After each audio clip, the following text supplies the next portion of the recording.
सतगुरुदेव की जय। बंदी छोड़ कबीर साहेब की जय। बंदी छोड़ सतगुरु रामपाल जी भगवान की जय हो। सत साहिब। नमस्कार दर्शकों, आज हम लेंगे दो संतों के विचार। एक तरफ है सतपाल जी महाराज, दूसरी तरफ है संत रामपाल जी महाराज। पहले हम लेंगे सतपाल जी महाराज के विचार। देखिए वीडियो। पहले हम महाराज जी का स्वागत करते हैं। महाराज जी, आपका बहुत बहुत प्रणाम। धन्यवाद धन्यवाद, नमस्कार। अब हम जानना चाहेंगे कि आपके इष्ट देव कौन है। हमारे इष्ट देव जो हैं हमारे सद्गुरु हैं, जिन्होंने हमको ज्ञान दिया और उन्हीं में हम श्रद्धा और निष्ठा रखते हैं। महाराज जी, जैसे अभी हमने आपसे जानना चाहा था कि आपके इष्ट देव कौन हैं, तो आपने बताया कि हमारे इष्ट देव हमारे सतगुरु हैं। तो सतगुरु से आपका क्या तात्पर्य है, कृपा इस पर प्रकाश डालें। सद्गुरु हमारे हंस जी महाराज, हमारे जो सद्गुरु, जो हमारे ज्ञानी गुरु हैं। वैसे तो गुरु की परंपरा बड़ी अर्वाचीन परंपरा है, पर वो हमारे इष्ट देव। अभी देखिए आपने सतपाल जी महाराज जी के विचार। उनसे पूछा गया कि आपके इष्ट देव कौन है। उन्होंने बताया हमारा इष्ट देव सतगुरु है। अब जानेंगे जगत गुरु तत्वदर्शी संत रामपाल जी महाराज जी के विचार। मुझ दास का जो इष्ट है, इष्ट देव है, वो परम अक्षर ब्रह्म है, जिसके पर्यायवाची शब्द परमेश्वर, सत्पुरुष, अकाल मूर्त, शब्द स्वरूपी राम आदि उसी परम अक्षर ब्रह्म के उपमात्मक नाम हैं। उनका वास्तविक नाम कबीर देव है, कबीर साहब है, अल्लाहु अकबर है। इसी परमेश्वर ने सर्व ब्रह्मांडों की उत्पत्ति की, सभी प्राणियों की। ये सर्व उत्पादक प्रभु है। सर्व उत्पादक का अर्थ होता है जिसने सभी आत्माओं का भी वो जनक है। सभी आत्माओं की उत्पत्ति उसी ने की, सभी ब्रह्मांडों की उत्पत्ति उसी ने की, और 5 तत्वों तथा 3 गुणों की उत्पत्ति भी उसी परमेश्वर परम अक्षर ब्रह्म ने की, कबीर देव ने की। और वही परमात्मा, वही परम अक्षर ब्रह्म, जिसे हम संत भाषा में सत्य पुरुष कहते हैं, वो भारतवर्ष की इस पावन धरती पर सन 1398 संवत 1455 ज्येष्ठ सुदी पूर्णमासी को सुबह ब्रह्म मुहूर्त में सतलोक से अपने निज स्थान से चलकर आकर एक शिशु रूप धारण करके कमल के फूल पर विराजमान हुई। वहां से उनको नीरू नीमा नाम के एक पति पत्नी थे। वो जुलाहा जाति से थे, जुलाहा कर्म करते थे। वो निसंतान थे, उनको उठाकर घर ले गए। परमात्मा जुलाहों की कॉलोनी में रहने से, जुलाहा समुदाय में रहने से और बड़े होकर जुलाहे का कार्य करने से वो जुलाहा कहलाए। ये मुझ दास के इष्ट देव हैं। महाराज जी, इष्ट देव और सतगुरुदेव एक ही हैं या इनका अस्तित्व भिन्न भिन्न है। इष्ट देव पूज्य परमात्मा होते हैं और गुरुदेव उस परमेश्वर इष्ट का एक प्रतिनिधि होता है, जो उस परमात्मा से मिलाने की विधि बताता है। जो संत अपने सतगुरु गुरु को ही इष्ट देव कहते हैं, उनको आध्यात्मिक ज्ञान कुछ भी नहीं है। वो आध्यात्मिक गुरु नहीं हो सकते। इस काल भगवान ने अपने नकली संतों के द्वारा, नकली महंतों के द्वारा, नकली झूठे इन आचार्य और शंकराचार्यों के द्वारा परमात्मा के यथार्थ मार्ग को लोप करवा रखे। इस दास को यह सेवा दी, इस सच्चीकरण की, परमात्मा के बच्चों तक यह सच्चाई पहुंचाने की, और दास उस पर परमात्मा की ही रजा से अग्रसर है और अंतिम श्वास तक इस सच्चाई को, परमात्मा के यथार्थ ज्ञान को ऐसे ही बोलता रहूँगा और परमात्मा के बच्चों तक ये संदेश पहुँचा के छोड़ूंगा। चाहे समय कितना ही लग जाए, ये समय आएगा। परमात्मा का साथ है, सद्ग्रंथ हमारे पास है। संत का जो शस्त्र है, संत का शस्त्र सद्ग्रंथ है, उसका ज्ञान होता है। तो कबीर साहब कहते हैं, और ज्ञान सब ज्ञानड़ी, और कबीर ज्ञान सो ज्ञान, और जैसे गोला तोब का अब करता चले मैदान। उन्हीं तत्व ज्ञानहीन संतों में से बहुत से संतों, आचार्यों, शंकराचार्यों के ज्ञान का और सद्ग्रंथों के ज्ञान से तुलना करके समाज के पास पहुंचा दिया दास ने।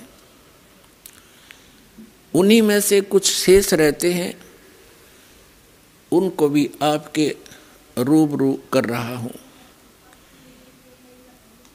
यथार्थ भक्ति मार्ग हीन प्राणियों में से एक हंसा देश नाम का एक पंथ है,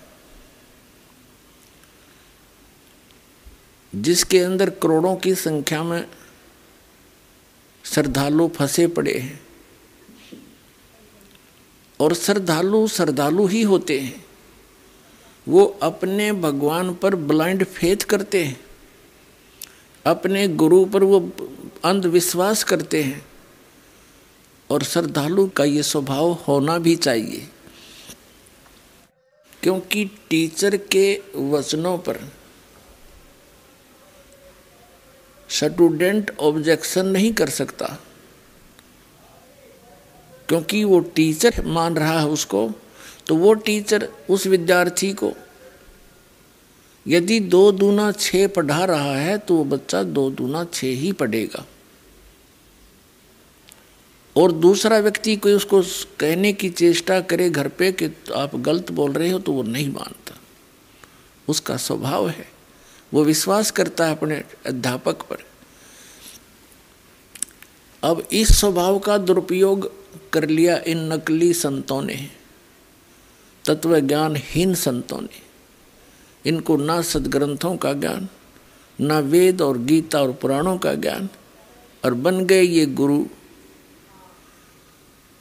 गुरु बनना कोई बालकों का खेल नहीं है।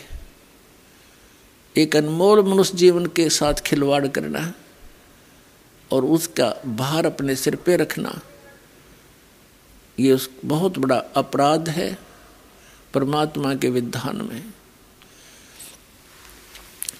अब आपके रूबरू करते हैं, अंसा देश नाम का एक पंथ है, उसके प्रवर्तक हैं श्री हंस राम सिंह, जिनको बाद में हंस जी महाराज कहा जाता था। हंस जी महाराज एक बहुत ही पुण्यकर्मी प्राणी थे, एक बड़े महात्मा थे। उनके 2 पुत्र हुए, एक का नाम है श्री सतपाल जी महाराज और दूसरे का नाम है श्री प्रेम जी महाराज, जिसको बाल योगेश्वर भी कहते हैं, और जिसका अधिक प्रचार अमेरिका के अंदर है। और यहाँ भी बहुत सा है, यहाँ बहुत कम आता है। अब ये संत हैं, गुरु हैं, अध्यापक हैं, और हमारा जो सिलेबस है, हम विद्यार्थी हैं, आप जी विद्यार्थी हैं, और हमारा आध्यात्मिक जो पाठ्यक्रम है, सिलेबस है, पवित्र श्रीमद् भगवत गीता, पवित्र 4 वेद और पवित्र पुराण, और पवित्र कबीर वाणी, कबीर सागर, कबीर साखी, कबीर बीजक, ये मानव समाज का एक विधान है, एक सिलेबस है, यह अध्यात्म का विधान है। जो व्यक्ति अपने सद्ग्रंथों के विपरीत ज्ञान प्रदान करता है तो वो teacher out of syllabus study करा रहा है, आउट ऑफ सिलेबस टीचिंग कर रहा है, अपने पाठ्यक्रम से अलग पढ़ा रहा है। जैसे कोई अध्यापक पाठ्यक्रम के अतिरिक्त ज्ञान देता है तो वो टीचर ठीक नहीं, वो शत्रु है विद्यार्थियों का। तो ये कार्य वर्तमान के सभी संत महंत और आचार्य शंकराचार्य कर रहे हैं। ये दास बड़ी श्रद्धा से इन्हीं धर्म गुरुओं को तत्व ज्ञान युक्त मानकर इनसे प्राप्त ज्ञान के आधार से वही सर्व पूजाएं किया करता था। जिस दिन से ये तत्व ज्ञान की रोशनी हुई, आत्मा को एक धक्का लगा कि इतना अनमोल जीवन मनुष्य का, और ये हम भांग का भाड़े खो रहे थे। धार्मिकता का दावा करते हुए हम कोरा अज्ञान ग्रहण किए हुए थे। श्रीमद् भगवत गीता अध्याय 16 के श्लोक 23-24 में कहा है कि शास्त्र विधि को त्याग कर जो मनमाना आचरण करते हैं उनको न तो सुख होता है, न उनकी गति होती है, न ही उनको कोई सिद्धि प्राप्त होती है, अर्थात व्यर्थ,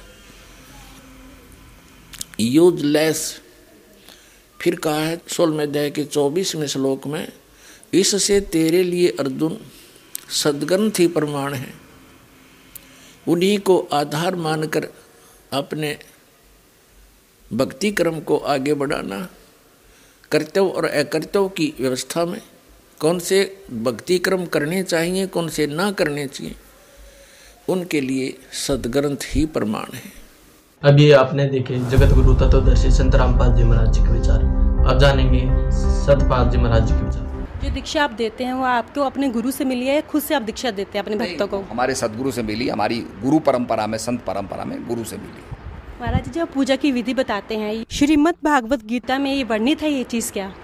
ये मैंने इसलिए आपको श्रोत्रिय ब्रह्मनिष्ठ कहा कि शास्त्रों के आधार पर, जो शास्त्रों में लिखा है उसके आधार पर सदगुरु ज्ञान देते हैं, शास्त्रों द्वारा प्रतिपादित, इसलिए उनको श्रोत्रिय ब्रह्मनिष्ठ कहते हैं। अभी देखे आपने सतपाल जी महाराज जी के विचार। उनसे पूछा गया जो आप नाम दीक्षा देते हैं अपने सतगुरु से मिली है या खुद से देते हैं? उन्होंने बताया सतगुरु से मिली है। फिर उनसे पूछा गया जो आप विधि देते वो शास्त्रों में प्रमाणित है? उन्होंने बताया शास्त्रों में प्रमाणित है, उसी के आधार पर हम भक्ति देते हैं। अब जानेंगे संत रामपाल जी महाराज जी के विचार। देखिए पाल जी महाराज तथा श्री प्रेम रावत जी, जिसको बालगेश्वर जी कहते हैं, ये दोनों महाराज श्री हंस जी महाराज के पुत्र और उनके शिष्य हैं।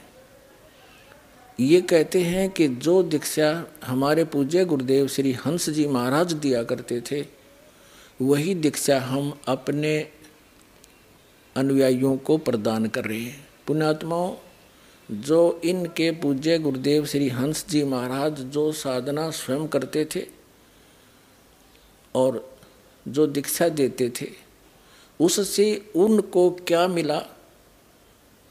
40 वर्ष की साधना के उपरांत वो प्रेत बाधा से पीड़ित, देखिएगा प्रमाण, जो अब सतपाल जी महाराज और श्री प्रेम रावत जी जो इनके छोटे भाई हैं, जो वही साधना ये दे रहे हैं, तो इनके अनुयायियों की क्या दशा होगी। तो आप जी को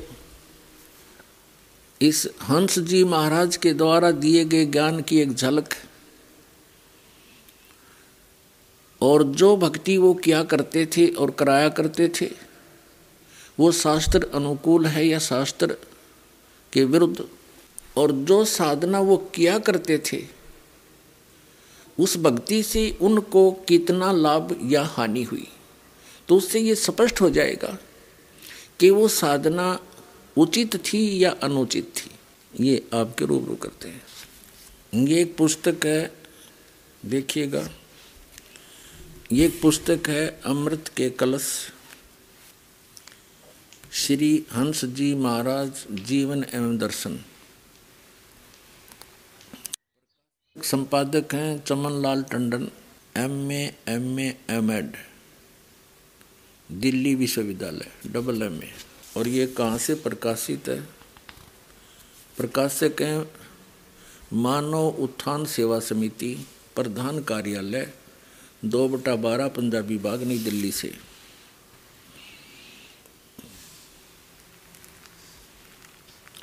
मुद्रक में photo composing Rajeshwari photo setters private limited, 2/12 Punjabi Bagh, New Delhi से।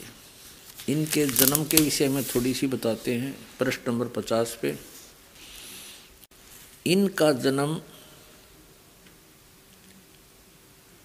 गाड़की सेड़िया पट्टी तलाई पौड़ी गढ़वाल में 8 नवंबर सन 1900 को सूर्यवंशी परिवार में हुआ। इनका जन्म का नाम हंसराम सिंह था। इनके पिता का नाम श्री रणजीत सिंह रावत था एवं दादाजी का नाम श्री हेमंत सिंह रावत था, जो देशवाल रावत के वंश के साधारण कृषक थे। इनकी माता का नाम श्रीमती कालंदी देवी था। कालंदी देवी बहुत ही धर्मपरायण एवं भक्त हृदय नारी थी। महादेव और पार्वती के प्रति उनकी दृढ़ आस्था एवं श्रद्धा थी। उनके मंदिर में सदा पूजन हेतु जाती थी। श्री महाराज जी बताया करते थे, श्री हंस जी महाराज बताया करते थे कि उनकी माँ उनको भी अपने साथ मंदिर ले जाती थी और वहाँ मैं महादेव और पार्वती को साक्षात खड़े देखता था। इस प्रकार बचपन से ही उनके अंदर भगवान दर्शन की तीव्र लगन पैदा हो गई थी। बाल्यकाल से ही वह एक विलक्षण बालक थे। हंसी की छटा इनके मुख पर मंडल पर सदा गुलाब के फूल की तरह खिली रहती थी। आगे बताते हैं। प्रश्न नंबर 51 पर पढ़ते हैं। प्रश्न नंबर 51 पर बाल्यकाल से ही वे एक सिद्ध पुरुष थे। बचपन से ही सिद्ध पुरुष थे। अपने पूर्व जन्म की कमाई के कारण स्वतः ही ध्यान मग्न हो जाते थे और अपने आप को ईश्वर प्रेम में खो बैठते थे। 1966 की गुरु पूर्णिमा के अवसर पर अपने बचपन के बारे में बताते हुए श्री महाराज जी कहने लगे, 1966 में ही इनकी मृत्यु हो गई थी। उसी से 1 महीने 2 महीने पहले की बात है। अवसर पर अपने बचपन के बारे में बताते हुए श्री महाराज जी कहने लगे कि मुझे बचपन से ही बहुत लगन थी। मैं बिल्कुल छोटा 8 वर्ष का था तो कई बार मैंने भगवान के दर्शन किए और अक्सर मेरी समाधि लग जाती थी। जब मैं अपनी ताई जी से कहता था तो वो कहती थी कि ऐसा हो ही जाता होगा। मैं कई बार आंखें बंद करके भगवान को पकड़ता था, दिव्य प्रकाश देखता था और सोचता था कि औरों को मिले हैं तो मुझे क्यों नहीं मिलते। होते होते बात समाप्त हो गई। अब 53 पृष्ठ पर पढ़ते हैं। आत्मज्ञान की खोज में महाराज जी हर धर्म संप्रदाय के लोगों से मिले, बातचीत करते थे और जो स्वतः उनको आंतरिक अनुभव होते थे उनके बारे में पूछते थे। भिन्न भिन्न धर्म सिद्धांतों का अध्ययन भी इस काल में महाराज जी ने किया, लेकिन किसी ने भी उन्हें प्रत्यक्ष अनुभूति का आश्वासन नहीं दिया। केवल किताबी ज्ञान या शास्त्रीय मत को ही संत महात्मा उनके सामने रखते रहे। उन्हें आत्म संतुष्टि नहीं मिल सकी। उनके अंदर तो उस परम सत्ता के प्रत्यक्षीकरण की जिज्ञासा प्रबल हो चुकी थी। अधिकांश साधुओं को उन्होंने केवल दिखावे का साधु ही पाया। संयोगवश लाहौर में श्री महाराज जी की भेंट एक ऐसे संत पुरुष से हुई जिनसे दीक्षा प्राप्त कर उनके जीवन का पूर्ण रूपांतरण हो गया और वे गुरु महाराज जी की छत्र छाया में अध्यात्म के गूढ़ रहस्यों और तत्व ज्ञान को सहज में समझ गए। यहाँ देखें, दिल्ली स्थित शक्ति नगर की कोठी में एक बार महाराज श्री प्रांगण में बैठे हुए थे। कुछ प्रेमी भी वहाँ पर दर्शन के लिए आए थे। महाराज जी प्रसन्न मुद्रा में थे। श्री महाराज जी अपने वचनों में अपनी तरफ से कुछ नहीं कहते थे, केवल महान पुरुषों की वाणियों के आधार पर ही लोगों को समझाया करते थे। मैं पास ही बैठा हुआ था। मैंने कहा, महाराज जी आप दूसरे महान पुरुषों की वाणियों को सुनाते हैं, लेकिन आप अपने अनुभव को कभी नहीं सुनाते हो। हमारी तो इच्छा है कि आप अपने बारे में कुछ बताएं। महाराज जी हंस पड़े और कहने लगे, अरे अभी तो मैं दूसरों संतों की महिमा सुनाता हूँ जिनकी लोग पूजा करते हैं, और देखो फिर भी लोग विरोध करते हैं। अगर मैं अपने अनुभव रखने लगा तो न जाने दुनिया के लोग मंसूर संत की तरह मेरी खाल उतरवा देंगे। अब देखो, ये पुण्य आत्मा थे।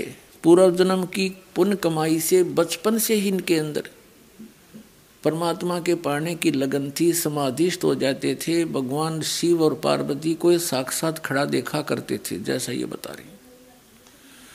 तो ये पूर्व जन्म के पुण्यकर्मी प्राणी थे। पूर्व जन्म के पुण्यकर्मी प्राणी ही परमात्मा की खोज में भटकते हैं, और यदि उनको सदगुरु नहीं मिलते तो उनका अंत बहुत बुरा होता है, जैसा श्री हंसराज जी का हुआ। अभी दिखाऊंगा आपको। आगे पढ़ रहे हैं हम इसी चम्मन पृष्ठ पर। हम चम्मन पृष्ठ पर पढ़ते हुए आ रहे हैं। नीचे आ गए। श्री महाराज जी सुनाने लगे कि मैं सत्य की खोज में इधर उधर बहुत भटका। बचपन से मुझे प्रकाश दिखाई देता था, अनहद सुनाई देता था। मैं समझता नहीं था ये सब क्यों होता है। आखिर मेरे भाग्य बहुत अच्छे थे, मुझे गुरु महाराज मिल गए। अब 55 पर एक जगह ऐसे ही साधुओं का भंडारा था। मैं वहाँ गया। पहले मैं आर्य समाजी विचारों का था। मुझे यह विश्वास था कि ओम से ज़्यादा कुछ नहीं है, और गायत्री मंत्र पर मुझे विश्वास था। मैंने वहाँ उन महापुरुषों का सत्संग सुना। उनकी बातें कुछ अटपटी सी लगी। सत्संग सुनने के पश्चात मैंने कहा कि बताओ क्या बताते हो। बोले कि फला जगह आना, वह हमारा आश्रम है। मैं वहाँ पहुँचा। बारिश हो रही थी, कपड़े भीग गए थे। बारिश में भीगता हुआ गया था। महात्मा जी मुझे देखते ही हंस पड़े। उन्होंने कहा कि कल आना, कल बताऊंगा। मैंने एक बड़ा भारी दृष्टांत प्रस्तुत किया। अब हम आगे चलेंगे, अपने मतबल का पढ़ेंगे। 57 पर आ जाते हैं। 57 पृष्ठ पर हम पढ़ रहे हैं अमृत के कलश पुस्तक। अगले दिन मैं कितनी मुश्किल से पहुंचा, यह एक लंबी कहानी है। वर्षा हो रही थी, रास्ते में नदी पड़ती थी। नदी को पार करके मैं रास्ता भूल गया, लेकिन ढूंढते ढूंढते आश्रम तक पहुंचा तो गुरुजी ने कहा, आ गए। भीग गया था फिर, और वस्त्र पहने मैंने। तब उन्होंने एक प्रेमी से कहा कि कमरे में कुछ बिछा दो। फिर मुझे वहाँ ले गए और आसन पर बैठाया। उन्होंने मुझसे कहा कि हम तुझको जो बात बताएंगे वह अगर सच्ची हुई तो किसी को न बताना, और सच्ची बात हम तुमको बताएंगे तो तन मन धन तुम हमको देना। और तीसरी बात यह है कि 2 क्रियाएं एकांत में करना, 2 क्रियाएं हर्ष में करना। मैंने सोचा कि अगर बात झूठी होगी तो फिर मैं इनका भांडा फोड़ दूंगा, अगर सच्ची होगी तो फिर जरूर जानना चाहिए। कहा कि सच्चे दिल से कहो। मैंने कहा हाँ। अब हम 59 पर आ गए। अमृत के कलश पर पुस्तक है इनकी। कहा हाँ सच्चे दिल से कह रहा हूँ। फिर उन्होंने उपदेश दिया और क्रियाएं समझाई। वैसे तो छोटेपन से मेरी समाधि लगती थी, सुरती चढ़ती थी और एकांत में बैठता था तो अनहद सुनाई देता था। उस वक्त जब उन्होंने बात बताई तो खूब प्रकाश दिखाई दिया और अनहद भी सुनाई दिया, जाप भी किया और मन भी टिका। तीसरे दिन मैं नहा धोकर खूब साफ कपड़े पहनकर एकांत कोठड़ी में बैठ गया और मैंने ये प्रण किया कि अगर भगवान है तो मुझे दर्शन देगा, नहीं तो मैं नासवान हूँ तो नष्ट हो जाऊंगा। कोई बात नहीं, अगर अमर भी हूँ तो किसी योनि में भी जाऊंगा तो आगे परमात्मा का नाम कभी नहीं लूँगा। ऐसा करके सुमन किया तो झट लाइट आने लगी और एकदम सुरती चढ़ गई, मेरी समाधि लग गई। भगवान मेरे सामने खड़े थे। गुरु महाराज जी की लीला का क्या वर्णन करूं, यानी उसके सामने ये इनके गुरु महाराज आ खड़े हुए। अब भी कई दफे साक्षात दर्शन देते हैं, लेकिन यह सब के करने की बात नहीं है, क्योंकि गुरु महाराज ने कहा था कि यह तेरे पूर्व जन्म की ये हम 60 पाएंगे कि तेरे पूर्व जन्म की कमाई है, और कहा कि तुमने करोड़ों व्यक्तियों को ज्ञान देना है। अपने आत्माओं दास जो बार बार कहता आ रहा है, ये प्रमाणित हो रही है कि ये पूर्व जन्म के पुण्यकर्मी प्राणी थे, साधक थे। ये भी स्पष्ट कर रहे हैं इनके गुरु जी कि ये तुझे हो गया है, अंदर प्रकाश दिख गया, तेरी समाधि लगी, क्योंकि तू तेरे पूर्व जन्म की कमाई है और ये और किसी को नहीं हो सकेगी। जब एक क्रिया को सभी कर रहे हैं तो सभी को होनी चाहिए, एक को क्यों हुई, औरों को क्यों ना हो। तो ये बड़ा एक झंझट है, काल का जाल है, और अब इसको समझना अच्छी तरह से, अपने आप को बचाना है हम सब ने। ये पुण्यकर्मी प्राणी थे, पिछले पुण्यकर्म इसके बहुत ज़्यादा भक्ति थी। जैसे इन्वर्टर की बैटरी चार्ज होती है, आगे चाहे चार्जर लगाओ चाहे ना लगाओ उसमें, फिर भी उससे बहुत कुछ लाइट जगती है, पंखे भी चलते हैं। और जब चार्जर के अभाव से उसकी पूर्व की अक्षमता समाप्त हो जाती है, एक ही दम सब सुविधाएं बंद हो जाती हैं। और यही दशा इस हंस जी महाराज के साथ हुई, अभी प्रमाणित करते हैं। अब ये आर्य समाज के विचारों से प्रभावित था और ओम नाम का जाप करता था। एक ऐसा अनाड़ी संत मिल गया इस पुण्यात्मा को, उसने वो ओम नाम भी छुड़वा दिया। आंख कान बंद करके एकांत स्थान में ये डले डौड़ फैला दिया। ये हठ योग किसी संत ने कराया नहीं, किसी सदग्रंथ में प्रमाण नहीं। गीता जी के अध्याय नंबर 3 के श्लोक नंबर 4, 5, 6, 7, 8 में स्पष्ट किया हुआ है कि अर्जुन एकांत स्थान पर बैठ के साधना करेगा, तेरा निर्वाह कैसे होगा। तो ऐसे कर्म तो ढोंगी लोग करते हैं, पाखंडी। ये देखिएगा, ये श्रीमद् भगवत गीता जयदयाल गोविंद का इसके अनुवादक हैं, गीता प्रेस गोरखपुर से प्रकाशित है, अध्याय नंबर 3 का। ये है अध्याय नंबर 3 और श्लोक नंबर हम 4 से पढ़ेंगे। मनुष्य ने तो कर्मों का आरंभ किए बिना निष्कर्मता को यानी योग निष्ठा को प्राप्त हो सकता है, और न कर्मों के केवल त्याग मात्र से सिद्धि यानी सांख्य निष्ठा को प्राप्त हो सकता है। 5वां, निसंदेह कोई भी मनुष्य किसी काल में क्षण मात्र भी बिना कर्म किए नहीं रह सकता, क्योंकि सारा मनुष्य समुदाय प्रकृति जन गुणों द्वारा परवश कर्म करने के लिए बाध्य किया जाता है। अब आगे देखो, 6वां श्लोक। अब ये 6वां श्लोक है, 6वां श्लोक। 5वां हमने पढ़ लिया। जो मूढ़ बुद्धि मनुष्य यानी मूर्ख समस्त इंद्रियों को हठपूर्वक ऊपर से रोककर मन से इंद्रियों के विषयों का चिंतन करता रहता है, वह मिथ्याचारी दम्भी यानी पाखंडी कहा जाता है।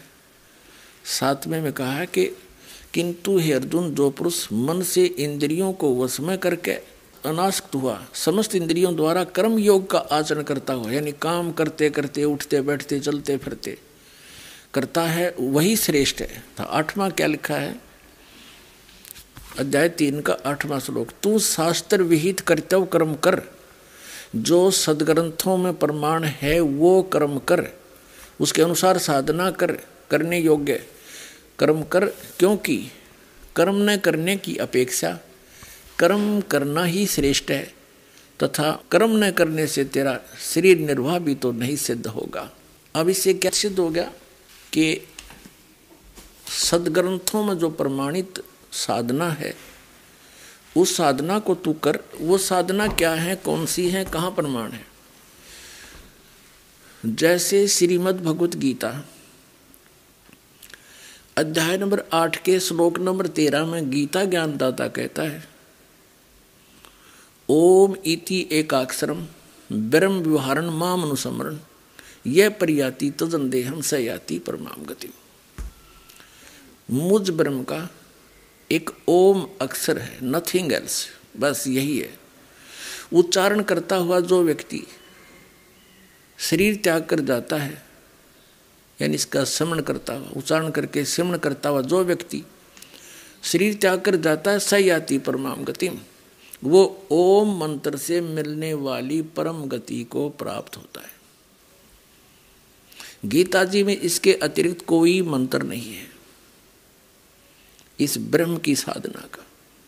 फिर इसमें 2 परमात्माओं का विशेष रोल है, एक ये गीता ज्ञानदाता, एक परम अक्षर ब्रह्म। गीता ज्ञानदाता श्री कृष्ण जी में प्रवेश करके बोल रहा है, ये ब्रह्म है। श्री कृष्ण जी के अंदर बोल रहा है, ये ब्रह्म है, सरपुरुष है, इसको ज्योत स्वरूपी निरंजन काल भी कहा है कबीर परमेश्वर ने। और ये स्वयं भी गीता जी अध्याय नंबर 11 के श्लोक नंबर 32 में कहता है कि अर्जुन, मैं काल हूँ, अपरिवर्त हुआ हूँ, सबको खाने के लिए आया हूँ, इन सब का नाश कर दूंगा, तू ना युद्ध करेगा तो भी मैं इनको मार डालूंगा। ये काल है। श्री कृष्ण जी में प्रवेश करके ये गीता जी का ज्ञान बोल रहा है और ये कह रहा है कि ओम मंत्र मेरा है, मुझ ब्रह्म का, और इसका जाप करने से ही वो परम गति होगी जो ओम मंत्र से होनी है। ओम मंत्र से कहाँ जाएगा व्यक्ति? ब्रह्मलोक में जाएगा। और ब्रह्मलोक पर्यंत भी पुनरावृत्ति के अंदर वहां गए हुए प्राणी भी वापस आते हैं, उनका भी जन्म मृत्यु सदा रहता है। 8वें अध्याय के 16वें श्लोक में गीता जी ने स्पष्ट किया है। और गीता ज्ञानदाता गीता अध्याय नंबर 2 के श्लोक नंबर 12 में, गीता अध्याय नंबर 4 के श्लोक नंबर 5 और 9 में ये स्पष्ट करता है कि अर्जुन, तेरे और मेरे बहुत जन्म हो चुके हैं, तू नहीं जानता, मैं जानता हूं। मेरे जन्म और कर्म दिव्य हैं। श्रीमद् भगवत गीता अध्याय नंबर 10 के श्लोक नंबर 2 में भी ये स्पष्ट करता है कि मेरी उत्पत्ति तो हुई है, लेकिन मेरे जन्म को ये देवता लोग और ऋषि लोग नहीं जानते, क्योंकि ये मुझसे उत्पन्न हुई है। और इसकी उत्पत्ति यानी पिता की उत्पत्ति को कौन बता सकता है? दादाजी बता सकते, यानी पिता के पिता। तो बच्चों को अपने पिता की जन्म के बारे में जानकारी नहीं होती। तो ये जितने भी यहाँ 21 ब्रह्मांड के अंदर प्राणी हैं, ये सभी काल और दुर्गा से उत्पन्न हैं। तो हम यहाँ के प्राणी इस काल के जन्म को कैसे जान सकते? इस ज्योत स्वरूपी निरंजन काल के पिता ने, ब्रह्म के पिता ने, यानी कबीर परमेश्वर जी ने, उस अमर पुरुष ने आकर के इसकी जन्म तिथि। अब ये आपने देखे जगत गुरु तत्वदर्शी संत रामपाल जी महाराज जी के विचार। अब जानेंगे सतपाल जी महाराज जी के विचार। महाराज जी, परमात्मा साकार है या निराकार, वेदों के अनुसार? ऐसा है कि ये बहुत बड़ा एक विवेचना इसकी है, बहुत लंबा इसका है। मैं ये नहीं कहूँगा कि परमात्मा है, आप उसके अनुभव के आधार पर उसको साकार और निराकार आप समझ सकते हैं। सबसे बड़ी चीज़ है कि परमात्मा है। अभी आपने देखे सतपाल जी महाराज जी के विचार। उनसे पूछा गया परमात्मा साकार है, या निराकार। उन्होंने कहा मैं ऐसा तो नहीं कहूँगा परमात्मा है, पर उनके अनुभव से पता कर सकते हैं कि परमात्मा साकार है या निराकार। अभी देखेंगे जगत गुरु तत्वदर्शी संत रामपाल जी महाराज जी के चरण। देखिए वीडियो जो आपके सामने। परमात्मा साकार है, मनुष्य सदृश्य है, वेदों में प्रमाण है, वो सतलोक में रहता है। ये क्या बताते हैं, भगवान केवल ज्योति स्वरूप है, उसका ज्योति स्वरूप ही देखा जाता है, ज्योति ही दिखाई देती है, यही उसका असली रूप है। ये ज्योति स्वरूप तक काल की है, ये सामने आता नहीं। ये प्रकाश जो देखा ये काल का देखा जाता है। ये देखिएगा एक पुस्तक है अध्यात्म शंका समाधान, किसके द्वारा इसका शंका समाधान किया गया है। अध्यात्म शंका समाधान संत सतपाल जी महाराज, लेखक महात्मा हरि संतोषानंद।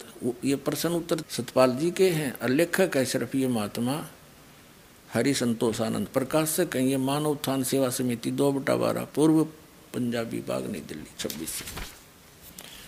और मुद्रक हैं इनके, ये मुद्रक हैं Rajeshwari photo setters private limited 2/12 पूर्वी पंजाब विभाग नई दिल्ली से। ये 5 नंबर पृष्ठ पे श्री सतपाल जी से प्रश्न किया गया कि सभी धर्मों के लोग कहते हैं भगवान एक है, परमात्मा एक है, लेकिन इस एक भगवान या परमात्मा का स्वरूप क्या है, क्या हम भी उसका दर्शन कर सकते हैं। उत्तर श्री सतपाल जी दे रहे हैं, भगवान एक है, वह सहज प्रकाश स्वरूप है। रामचरितमानस में भी कहा कि सहज प्रकाश रूप भगवान नहीं पुनि विज्ञान बिहाना। प्रश्न नंबर 9 पर शंका समाधान के प्रश्न किया, किसी ने मानव उत्थान सेवा समिति के मंत्र से भगवान के सच्चे स्वरूप की चर्चा की जाती है, यह बहुत अच्छी बात है, परंतु हम यह कैसे माने कि आपकी संस्था, सतपाल जी से प्रश्न किया, द्वारा बताया गया ज्ञान सच्चा है और बाकी अन्य सभी का ज्ञान झूठा है। उत्तर, हमारे ऋषि महर्षियों तत्वज्ञानी महापुरुषों एवं मनीषियों ने परमात्मा के सच्चे रूप को जानकर ध्यान किया था। ध्यान की अनुभूतियों को उन्होंने ग्रंथों में वर्णन किया है। ज्ञान वह सच्चा है जो तीनों अवस्थाओं में एक सा रहे। जैसे धर्म ग्रंथों में परमात्मा के स्वरूप का वर्णन है, वैसा ही गुरु भी ज्ञान देते हैं तथा ठीक वैसा ही ध्यान अवस्था में अनुभूति होती है। भगवान श्री कृष्ण ने गीता में बताया है कि परमात्मा का सच्चा स्वरूप दिव्य ज्योति परम प्रकाश है। रामायण में भगवान को प्रकाश रूप ही बताया गया। वेद और उपनिषदों में 10 पृष्ठ पाया गया परमात्मा को दिव्य ज्योति स्वरूप ही कहा गया है। संत कबीर, गुरु नानक, महात्मा बुद्ध, ईसा, मोहम्मद, मूसा ने भी प्रकाश स्वरूप परमात्मा का ही ध्यान किया।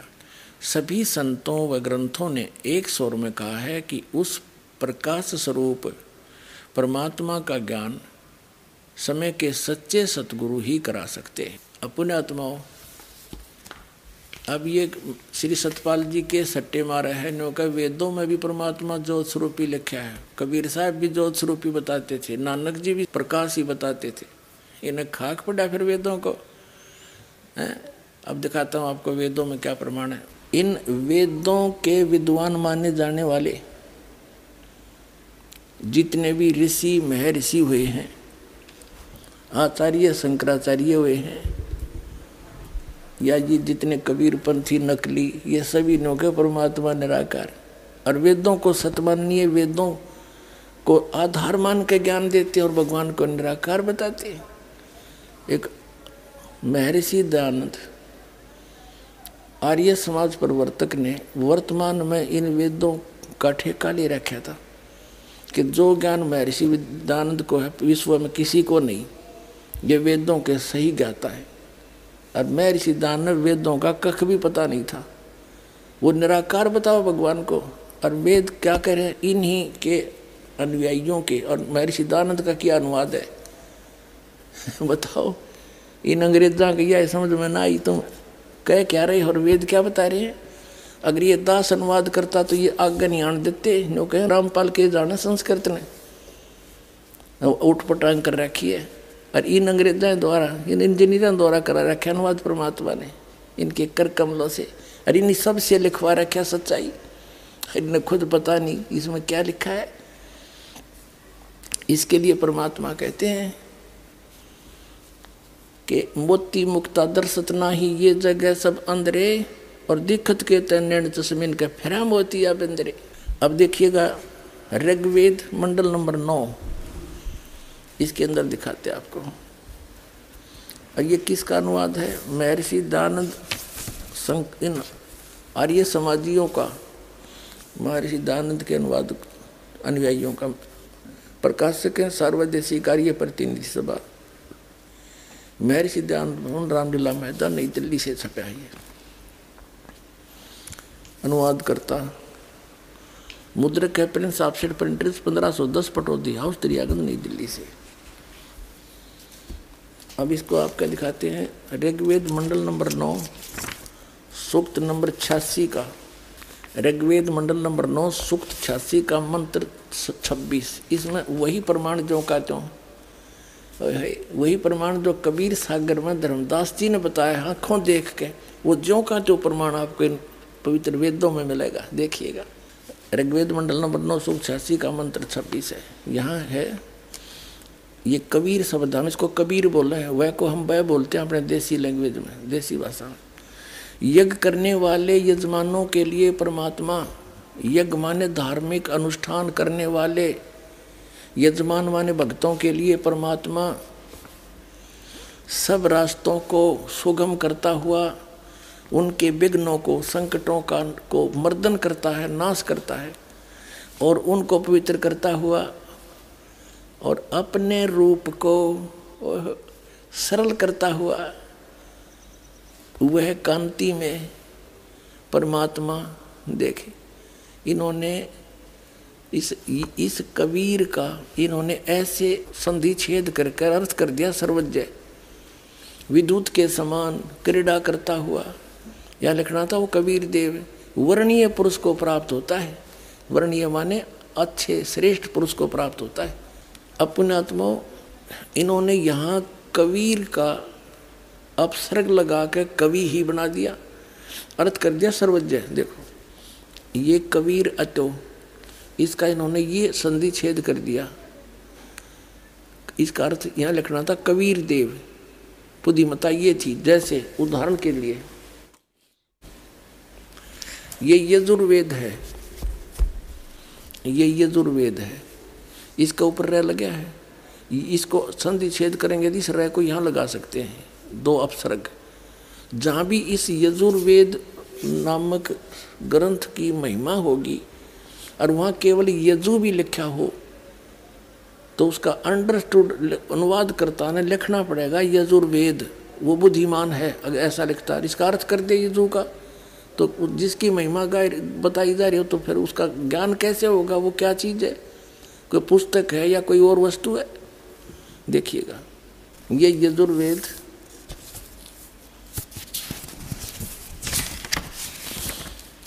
ये प्रकाशक हैं सार्वदेशी कार्य प्रतिनिधि सभा 2/5 महर्षि दयानंद भवन, रामलीला मैदान, नई दिल्ली से।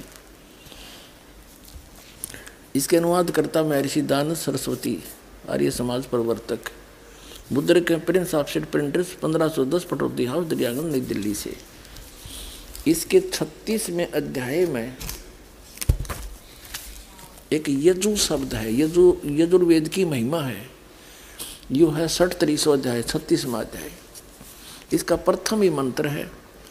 इसमें लिखा रेचम वाचम परपदे मनो यजु, यजुहु परपदे। यहाँ देखो इसका अनुवाद यहाँ किया महर्षि दयानंद ने। यहाँ लिखा कि ये यजु का अर्थ इसने यजुर्वेद करना पड़ा, ओनली यजु लिखा मूल पाठ में, तो बिल्कुल ठीक किया। और यहाँ अगर कर देता इसका अर्थ तो कैसे पता लगता है महिमा यजुर्वेद की है किसी और की। तो ऐसे ही समझो पुण्यात्माओं, जहाँ पर परमात्मा की महिमा चल रही है, उसकी महिमा गाई जा रही है, और वहाँ ये कवि शब्द है तो कबीर देव लिखना पड़ेगा। और जहाँ पर कोई कविता के बारे में है तो वो अंडरस्टूड है काव्यकार, उसका अलग अर्थ किया जा सकता। सर्वज्ञ तो हो ही नहीं सकता, कभी कोई सर्वज्ञ हुआ आज तक?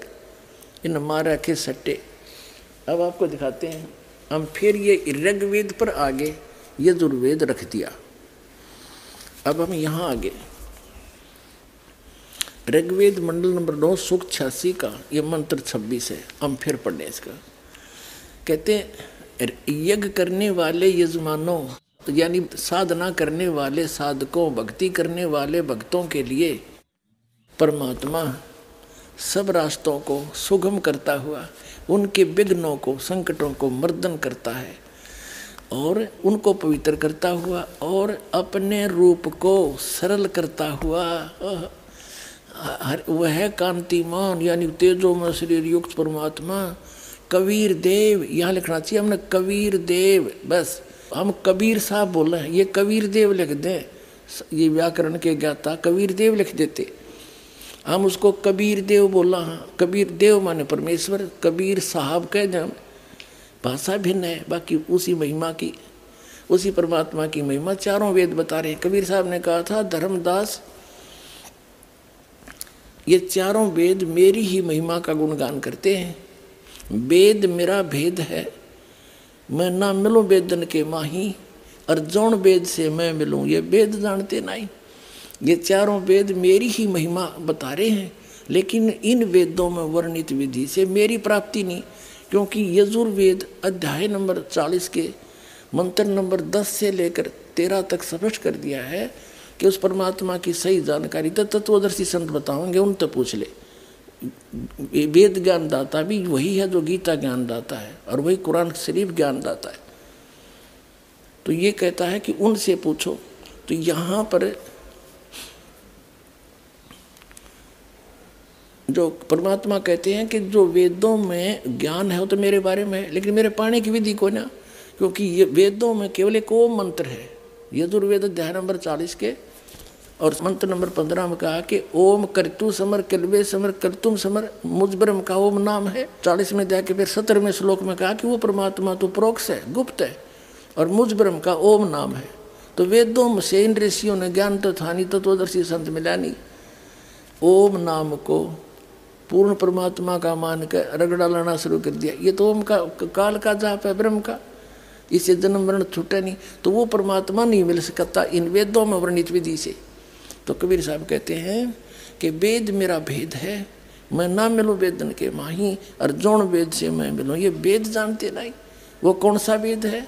श्रीमद् भगवद गीता अध्याय नंबर 4 के श्लोक नंबर 32 में कहा कि अर्जुन, जो सच्चिदानंद घन ब्रह्म ने यानी परम अक्षर ब्रह्म ने अपने मुख से स्वयं आकर के ज्ञान बोला है, वो तत्व ज्ञान है, और उसको मैं नहीं जानता। चौथे अध्याय के 34वें श्लोक में कहा कि उस तत्व ज्ञान को तू तत्वदर्शी संतों के पास जाकर समझ, उनको दंडोत प्रणाम करने से, कपट छोड़कर उसकी सेवा करने से तत्वदर्शी संत तुझे उस परमात्मा का उपदेश करेंगे, परम तत्व का।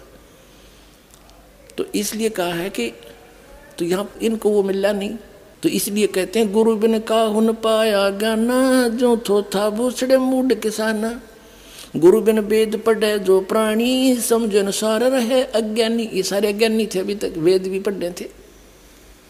अब फिर क्या बताते कबीर साहब के जौन वेद से मैं मिलूं ओ तत्व ज्ञान, वो वेद जो भगवान ने स्वयं आकर बोला, और इस दास के सामने उसने खोला, अरे बाप के सामने दास ने ढूंढा ठा दिया, और आप भर लो इसके हैं अपने भंडार परमात्मा की तरफ से। अब देखो, तो यहाँ कबीर साहब कहते हैं वेद मेरा भेद है। तो ये प्रकट हो रहा है कि कबीर है वो परमात्मा जो अपने रूप को सरल करके अलका तेज पुंज का बना के, जैसे आप जी ने कबीर सागर में देखा, धर्मदास जी ने जब नीचे से कबीर साहब आए हुए थे जिंदा महात्मा के रूप में, एक सिंपल मैन जैसा बॉडी, और जब ऊपर सतलोक में जाकर देखा वही परमात्मा सिंहासन पर बैठे हैं, सिर पे मुकुट है, ऊपर छतर है, और उसके एक रोमकूप में करोड़ सूर्य मिला दे, करोड़ चंद्रमा मिला दे, ऐसा उनके शरीर की शोभा, इससे भी ज़्यादा रोशनी है। तब धर्मदास ने परमात्मा पर विश्वास हुआ कि वही है जो नीचे से ऊपर गया था।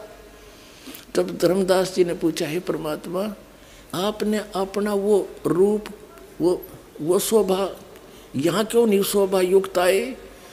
तो परमात्मा ने कहा जब मैं एज इट इज उसी शोभा उसी तेज पुंज से यहाँ आ जाऊं तो इस निरंजन यहाँ के ब्रह्म भगवान का कलेजा हिल जा।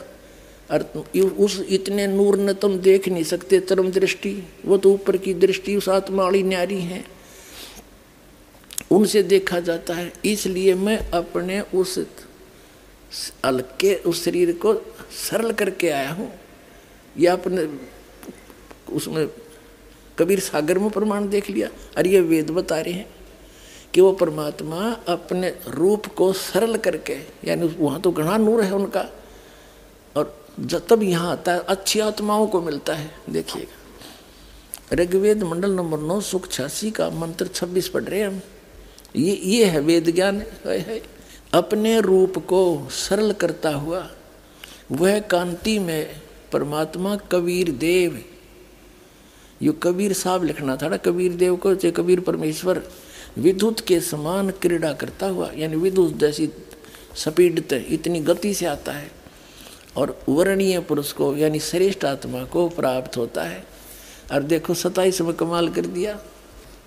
ऋग्वेद मंडल नंबर 9 सुख 86 का मंत्र 27 में क्या कहा है?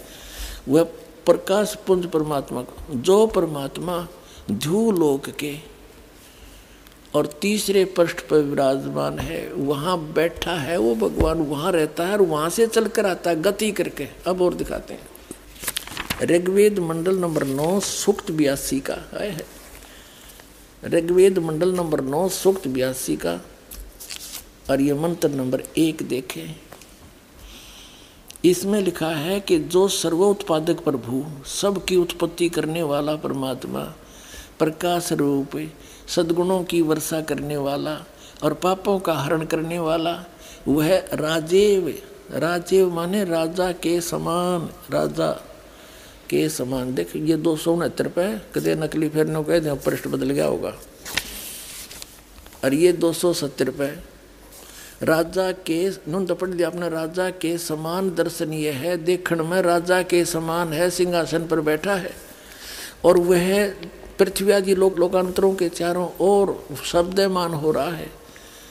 वह वर्णीय पुरुष को, जो दृढ़ भक्त है, उसको पवित्र करता हुआ प्राप्त होता है। उसको मिलता अच्छी आत्माओं को। जिस प्रकार विद्युत यानी आकाशीय बिजली स्नेह वाले स्थानों को आधार बनाकर प्राप्त होता है। अब आगे बताऊंगा, पहले ये पढ़ लें। अब दूसरा मंत्र ऋग्वेद मंडल नंबर 9 सूक्त 82 का मंत्र 2। हे परमात्मन, वो किस उद्देश्य से आते हैं? उन भक्तों को मिलते हैं उपदेश करने की इच्छा से आप, उनको तत्व ज्ञान बताने की इच्छा से आप महापुरुषों को प्राप्त होते हो। आप अत्यंत गतिशील पदार्थ के समान हमारे आध्यात्मिक यज्ञ को प्राप्त होते हैं, बहुत स्पीड आते हो। और आप सर्वजनी कबीर देव हैं, आप कबीर परमात्मा हैं। आप कबीर परमात्मा हो गया स्पष्ट, आप कबीर परमात्मा हैं, शुद्ध स्वरूप हैं। हमारे पापों को दूर करके हे सोम, हे अमर परमात्मा, हमको सुख दे। अपने आत्माओं क्या बताया है कि वो परमात्मा सतलोक में रहता है, उसके तीसरे भाग में, तीसरे पोर्शन में, सबसे ऊपर वाले में, टॉप मोस्ट। गरीबदास साहिब जी ने परमात्मा को देखा, कहा अरस कुर्स पर सवेत गुमट है, जहाँ सतगुरु का डेरा। अरस के कुर्स पर समेत गुमुज है और सवेत छतर सिर मुकुट विराजय, और देखत न उस चेहरे नू, गरीबदास ये वक्त जाते रो गए इस पैरे। कहते हैं जब तत्वदर्शी संत मिला नहीं और यो ज्ञान समझ में आया नहीं, तो ये मनुष्य जीवन आपका चला जाएगा और रोगे इस पैरे ने, इस समय ने याद करके रोया करोगे। इन नकली संतों से पीछा छुटाओ, इस दास के पास आओ और अपना कल्याण करवाओ। बोलो सतगुरुदेव।